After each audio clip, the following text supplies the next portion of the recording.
Matapos ang tagumpay na nakamit ni Golden Boy Carlos Yulo sa gymnastics sa Paris Olympics, tila nabuhayan ng loob ang ilan na sundan ang tinahak nitong larangan. Trending ngayon ang ilang netizen na nag-aala Yulo sa Olympics.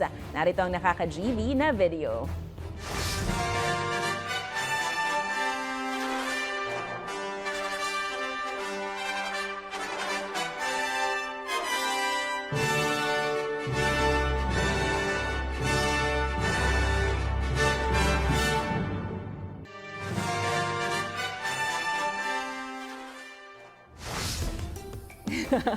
Kung kayo ay may kwentong kakaiba, mga kwento ng pag-ibig, storya na inspirasyon at pag-asa, maaari nyo itong ibahagi, sumali sa ating Facebook group na Balitang A to Z. Panoorin ang replay ng ating programa at sundan ang ating social media pages. Hanapin ng Balitang A to Z.